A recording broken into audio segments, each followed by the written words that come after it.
حضرت عمر کا زمانہ ہے، مسجد میں عورتیں بھی نماز پڑھنے آتی ہیں اور مرد بھی نماز پڑھنے آتے ہیں۔ ایک خوبصورت عورت کا راستہ ایک نوجوان لڑکا روکتا ہے۔ ایک دن اس نے دیکھا، ایک دن رک کے کہا تجھے مسئلہ کیا ہے؟ اس نے کہا کہ میں تیرا چاہنے والا ہوں۔ اس نے کہا کہ میری چاہت ڈیمانڈ جو کروں گی پوری کر دو گے؟ اس نے کہا آسمان سے تارے بھی توڑ لو۔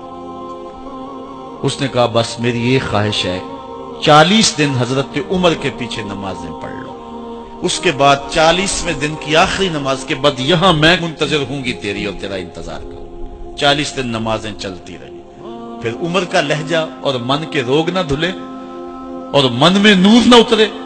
40ویں دن کی آخری نماز کے بعد وہ گردن جھکا کے جا رہا تھا، لڑکی اسبِ وعدہ کھڑی تھی۔ کہا گزر رہے ہو؟ میں اسبِ وعدہ کھڑی ہوں۔ کہا کھڑی رہو۔ عمر نے دل کا تعلق رب سے جوڑ دیا ہے۔ آؤ اس قرآن سے تعلق جوڑو، یہ دلوں کے زنگ اتارتا ہے، روحوں کو نور دیتا ہے۔ اسلام کا جو بنیادی اخلاق ہے وہ حیا ہے، یہ بات ذہن میں رکھیں۔ ہر دین کی ایک پہچان ہے، حضور نے فرمایا اسلام کی بنیادی پہچان کیا ہے؟ حیا ہے۔ جب ہم نے اسلام کے دامن کو چھوڑ دیا ہے، یہ رسم حنا کے نام سے بدتمیزی یہ کس معاشرے سے ہم نے لی ہے؟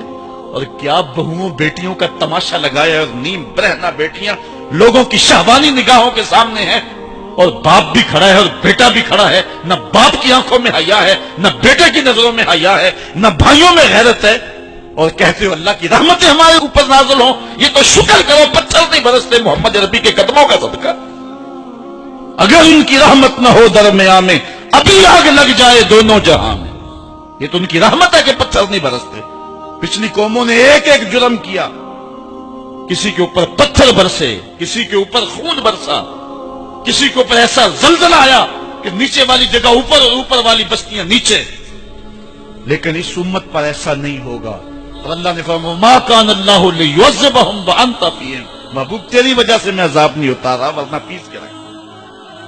سر سے لے کر پاؤں تک ہم اسلام میں آ جائیں، چھوڑیں آدھا تیتر آدھا بٹیر، جہاں جی چاہا اسلام کے دامن میں آگے اور جہاں جی چاہا ادھر چلے گئے۔ مسجد میں بھی چندہ دیا اور ہوٹل میں بھی شراب پی، رب بھی خوش رہے شیطان بھی راضی رہے، ایسا نہیں ہوگا۔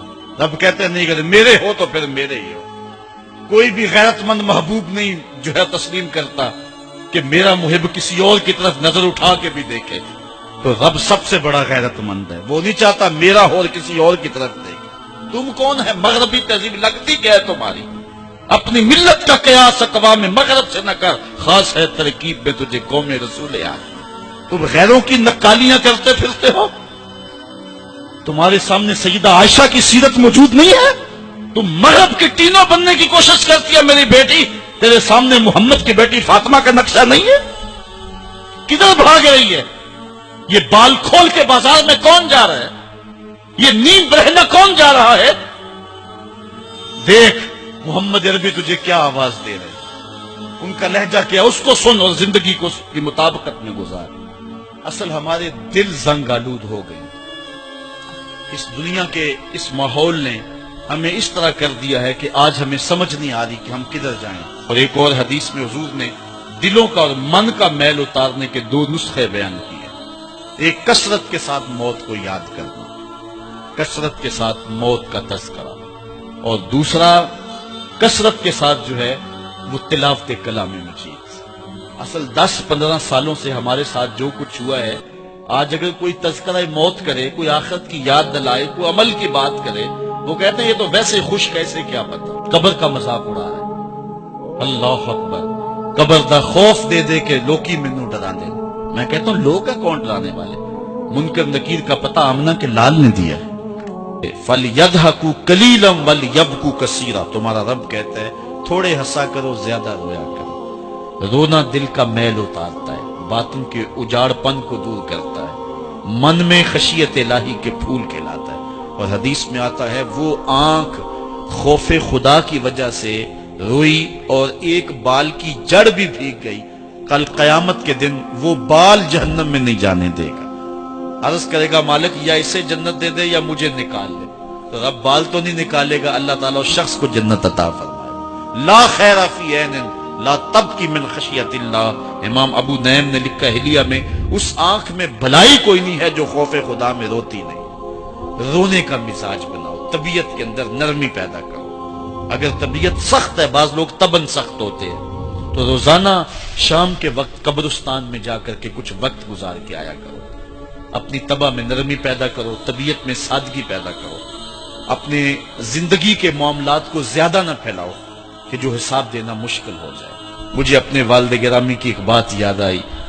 آپ فرمایا کرتے تھے جس شخص سے پیار ہو جائے نا، اس کی آخرت کے لیے سوچا کرو کہ اس کی آخرت ٹھیک ہو جائے، اس کے لیے محنت کرو، کوشش کرو، جو تم کر سکتے ہو کہ اس کی آخرت ٹھیک ہو جائے۔ ہاں، ہر بندہ چاہتا تو یہ ہے کہ میری زندگی آسودہ ہو، آسودہ ضرور بناؤ زندگی کو، لیکن خیال رکھو کہ اس دنیا کی زندگی کی آسودگی سے آخرت کی آسودگی جو ہے وہ زیادہ عزیز ہے۔ یہ 4 دن کی زندگی ختم ہو جانی، تھوڑی ہے، بالکل سانسوں کی گنتی ہے اور ختم ہو جانے والی ہے، اور وہ زندگی نہ ختم ہونے والی۔